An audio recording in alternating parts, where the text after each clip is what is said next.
Yeah, I've been playing games. Ooh, Mother of Life, elite, elite, elite.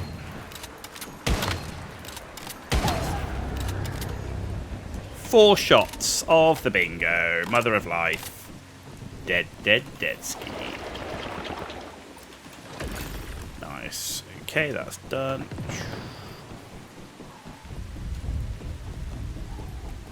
Yeah, so it's just a shame where some of those games have gone. Like, I'm really like when you see companies like Grinding Gear Games, Larian, From Software, and then you see Wargaming, it makes me really quite sad, like how Wargaming are acting as a company. Like they are, the greed is obscene. You know, it's unbelievable how terrible they've become with what they're doing.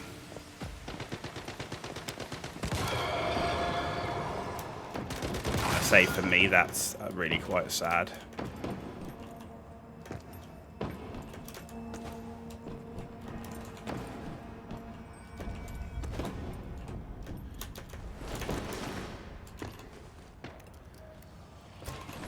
You know, they've always been like a greedy company. You know, very much with bad practices, but you know they've kind of really gone to the cleaners with this latest thing. I mean, $400 for an in-game item, which used to be in the game and they took out for it being toxic. It's just disgusting.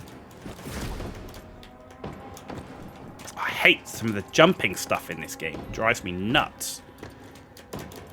Like, you're supposed to... See, look, to climb up, you have to press the fucking spacebar, and it makes you double jump if it doesn't do the climb animation. Like that, see? It's fucking annoying. There we go.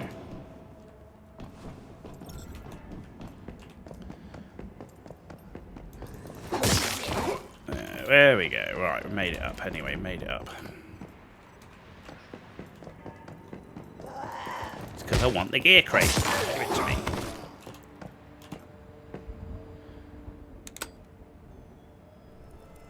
Yeah, what went from a tank game to a military subterfuge game?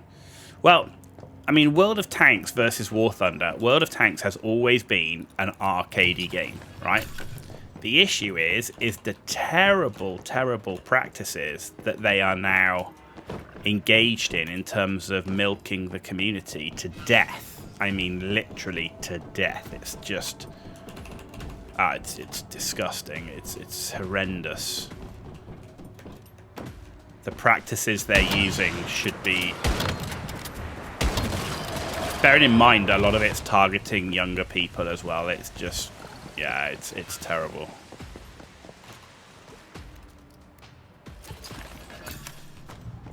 It is terrible.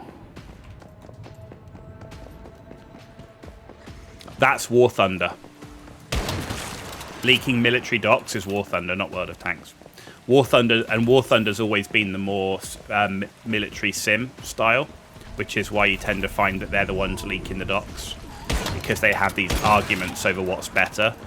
Well, in World of Tanks, when you're looking at clearly fantasy tanks which have double barrels and stuff like that, it's as far away from sim as you can get. Yeah, no worries, no worries. Yeah, I'm pretty up to date on a lot of that stuff, so.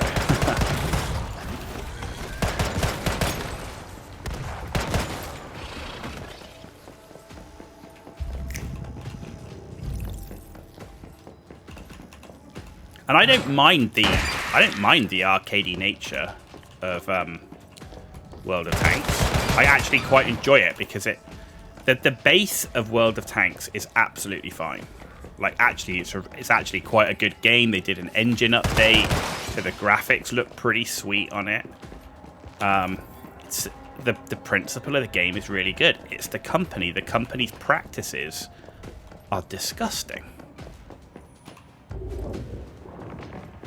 Like, and they brought out that new game, Steel Hunters, which ended up having a really, really bad reception. This like new mech PvP combat game. And it actually had a really bad reception anyway. But the problem is that the company's now so badly thought of that people don't even want to play the game even if it was good. Which is a terrible place to be in, really. Well, I wouldn't touch it with a barge pole. The only reason I play World of Tanks is because I actually enjoy the tanks and I got a bit of investment in it, but you know, I wouldn't touch another wargaming game ever. Never, ever, ever. And like 100% not when you've got, you know, Grinding Gear Games who are having their game free. All the bought cosmetics that you had from the first game carry across. All the stash tabs and everything you had carry across.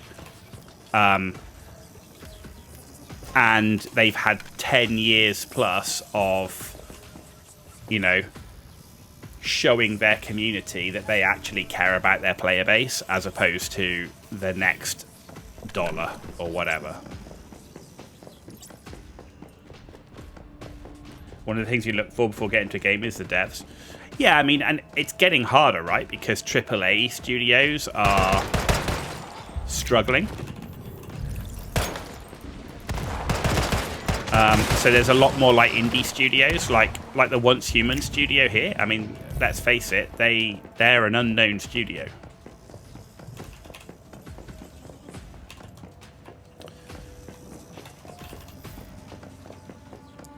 And I think at the moment they said there would never be any pay to win or anything like that in the game, and I think they've been pretty good at sticking to that. Yeah, they've done what they said they were going to do. So you got to respect them for that, without a doubt. I think we're pretty much done here. So let's go down and do that.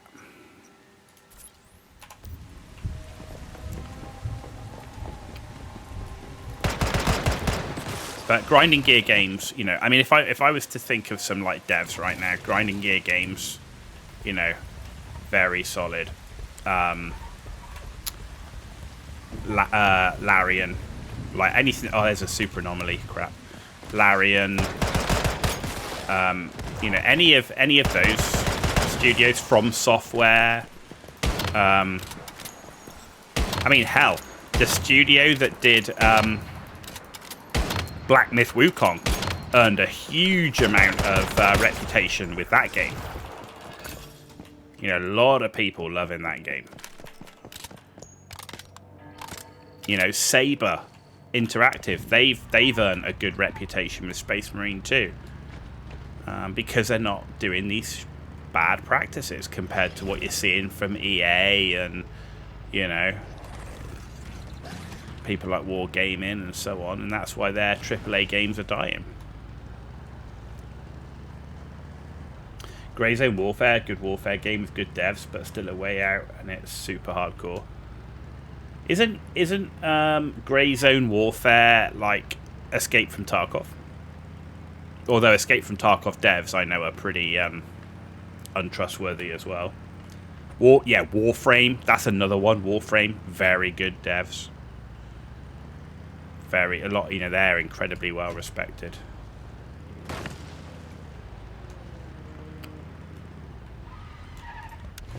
Yeah, absolutely.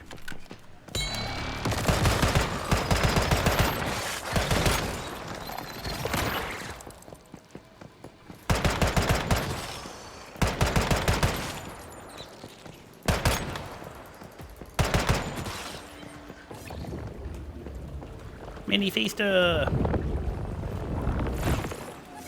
Imagine a realistic Escape from Tarkov, but with PvP and PvE. Okay, so it's kind of got a bit of both. Interesting.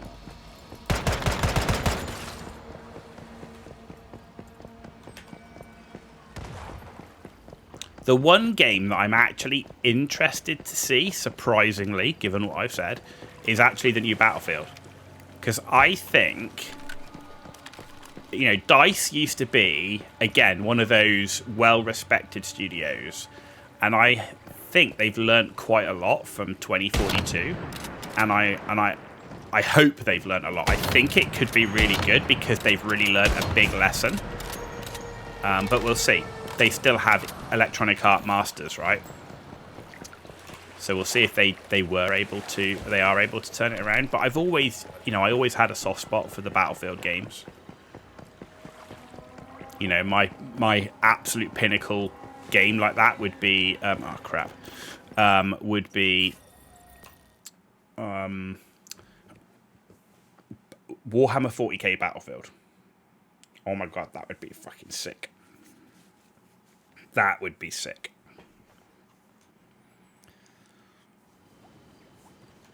It's like I really wanted Dark Tide to be good, but the whole thing with Warhammer at 40k is the variety, and they've really limited like who you can play in the game world as people that I don't really care about that much, which is a shame. Like Space Marine 2 is really good. Rogue Trader, so you got your CRPG. There is a Warhammer MMO coming out.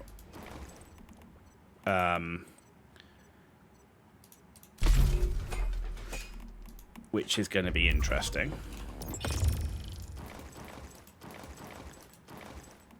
Not that we know too much about it at the moment, but there is a Warhammer MMO coming out. And I don't know if it's fantasy or 40k. I don't think they've even announced that. Jerex on YouTube, what server? So we are on... Good question. What server are we on? Where's my server stuff? There we go. We're on World 2. Yeah, but what server? What server am I on? Where is it?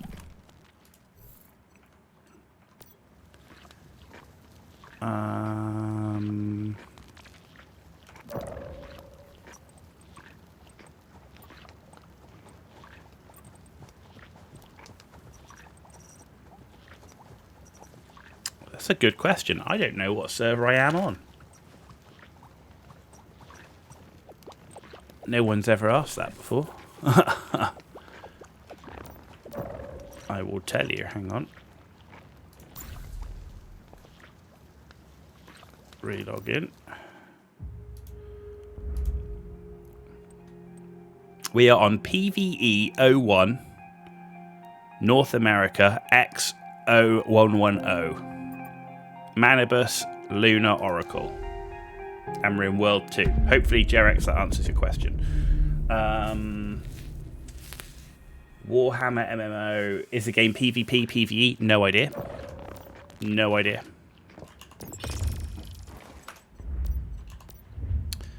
Let's have some more copper. Let's make some more of this. There we go. Right. Yeah, I think we did everything there. So the question is now, we can build a new gear bench. Can I build... No, I need refined parts for that. What else can we build? Build a refinery, but I've got no power. I haven't got any refined part of fireproof plastic, so I can't do that yet. Can't do that. Yeah, okay. So... let's try and build gear. Let's get some tier 2 weapons, at least. So... right, we're using... the G17, the hazardous object. Love the name. Right, tier 2, so let's do that. Thank you very much. Equip as a secondary weapon. Yes, please. and transfer the mod. Yes, please. And then Le Sniper, tier 2. Let's make that. Equip as a primary and transfer the mod. And then let's do the katana. I don't need to do another stun baton because it doesn't matter if it's level 1 for the silo. So let's do the katana. And equip and transfer. Good. So yeah, I have no idea if the Warhammer MMO is going to be PvP, PvE. But I know it's in progress. Force Gaming has done some videos on it. Of what's known. There's not a lot known, to be honest. Right, armor crafting. Oh, no, that's calibration. Craft a tier 2 weapon. Okay, huntsman. Okay, good. Right. So, what is my gear build again? So it's Lone Wolf. The question is, do I now change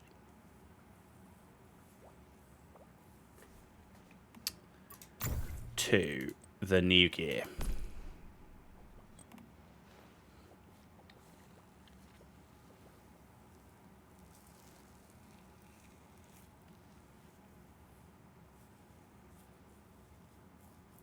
It's only tier 2. Let's try it.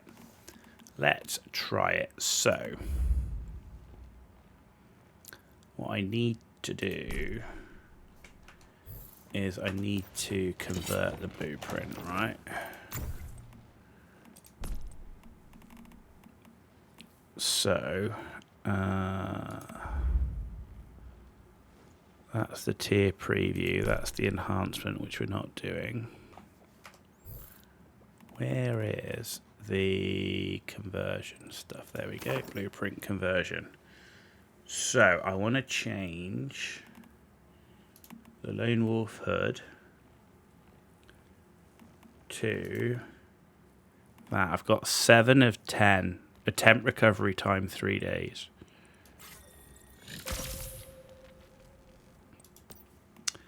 I want to change. The chest stays as it is, but I want to change the pants, Lone Wolf pants, to the Treacherous Tides pants.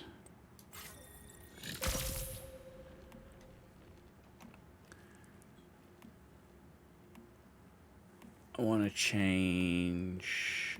What are we looking at? So Bastille shoes, no. Shaman, no.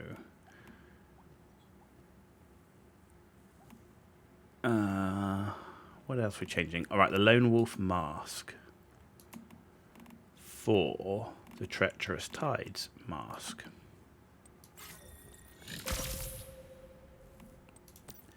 And the final one should be Treacherous Tides gloves, right? So where are they?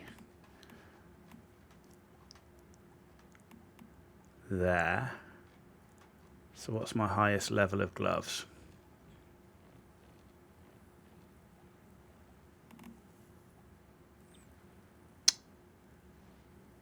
I mean, I could use the Oasis mask, right? I'm not using Fast Gunner for a while, so I could make the gloves level 5. I'm not using Fast Gunner this season.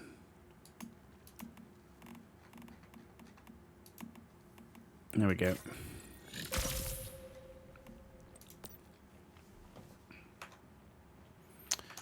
Right, now let's make the gear.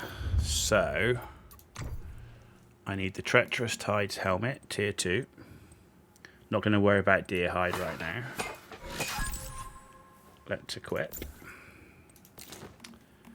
We want the Shaman Vulture Top for Unstable Bomber, tier 2. And equip. Transfer the mod. Treacherous Tides pants. Tier 2. And equip. We're going full tier 2. Good.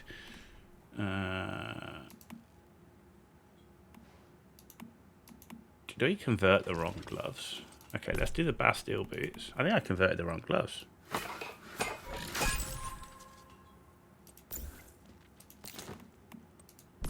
The treacherous tides mask.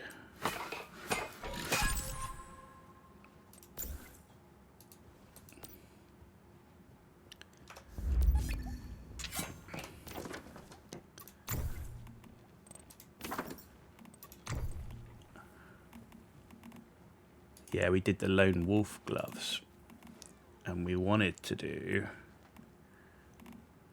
that to that.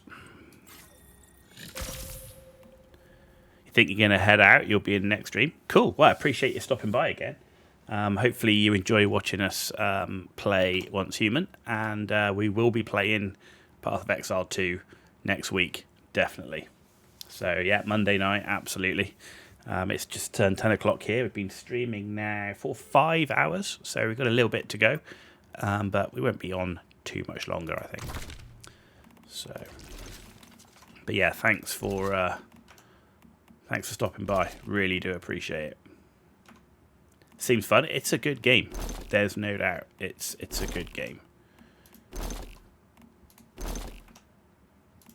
There's the thing with this game, just so much to do. Like whatever you want to do, however you want to play. You want to just do PvE. You want to do PvP. You want to do base building, pet collecting, boss killing, whatever. It's there, right? There's just so much flexibility. Not many games offer you all of that. Right, so that is the tier 1, tier 1, tier 1. Do you know what? I don't think I'm going to... I'm not going to bother with the Primal Rage right now. Let's get rid of that as well. And then this, tier 1. Let's make sure I have, in the past, forgotten to equip and then disassembled my new piece of gear. Which is never the best. But yeah, thanks for being with us. Thanks for stopping by. I really do appreciate it. Let's make some more copper.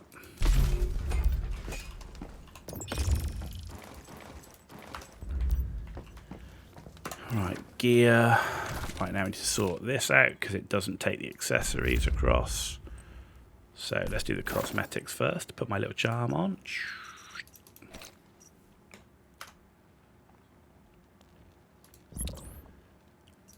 Like, that's like cool looking camouflage, but so's that, but it just, I don't know. I wish it just did the whole gun, you know. Right, ammo, we got the copper ammo, mobility and reload, optics. I don't care about stability. Muzzle, range, accuracy, don't care about stability. Good. Pistol, cosmetic, charm, accessory. Right, magazine, stability, no. Reload and mobility. Tactics. Accuracy, aiming speed. Stability, aiming speed.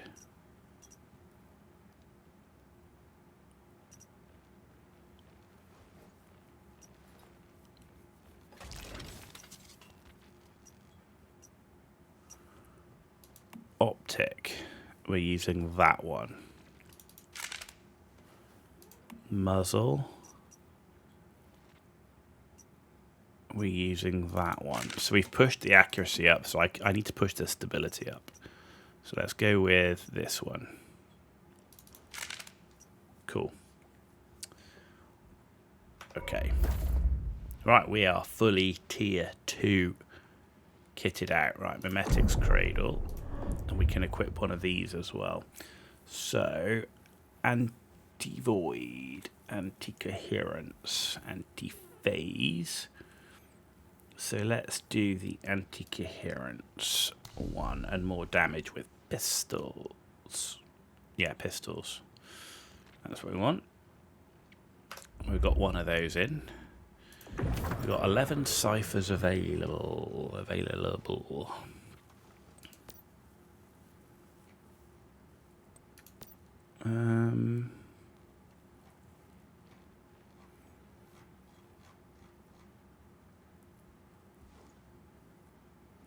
See, this is all going to take... That's not the final area, though. Yeah.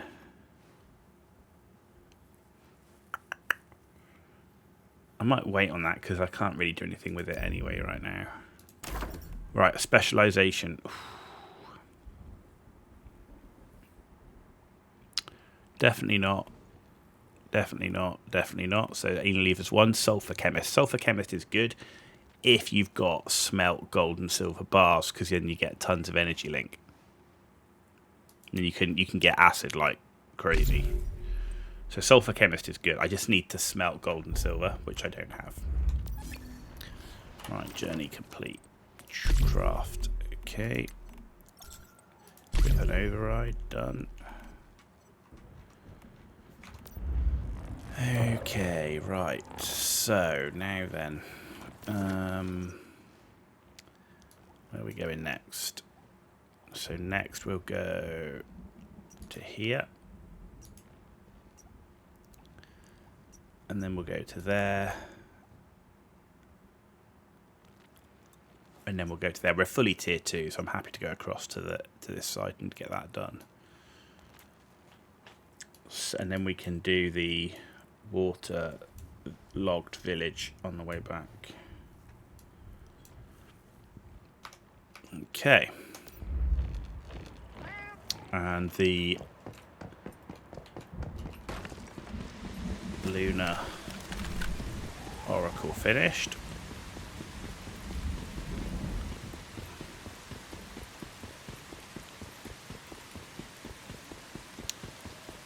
The key thing is getting power, then I can get brewing barrels, which will help me with the sanity loss. So I can make beer. We always like beer. Got a new Lunar Deviant, the Wolf. Where did you get that? Lone Wolf is my favourite Deviant.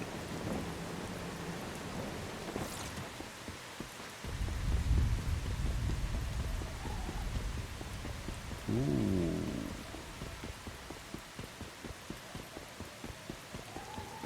Lunar Oracle box. But are you getting those in strongholds, or are you just getting those out in the random world?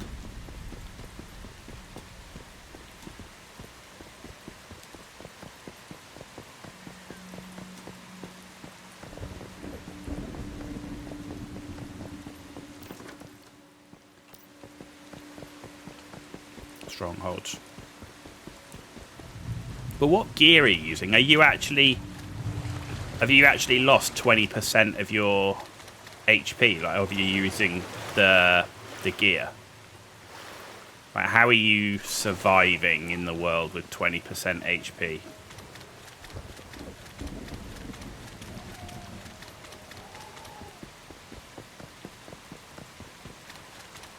And the fact that most of the Lunar Whispers come from elites.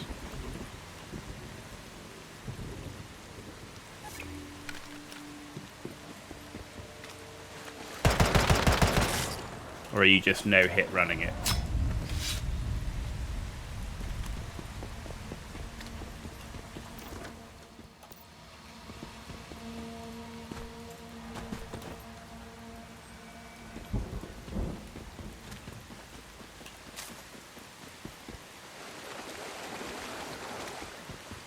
Because I've just put on the new set of gear to see if that makes a difference.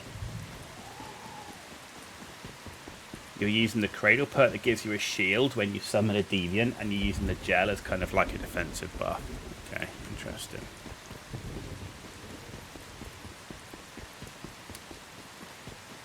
You're not using the Deviant that heals. Taking perks that give you defense at low sanity. Perks? Which perks? Perks? You mean the ones in the override cradle?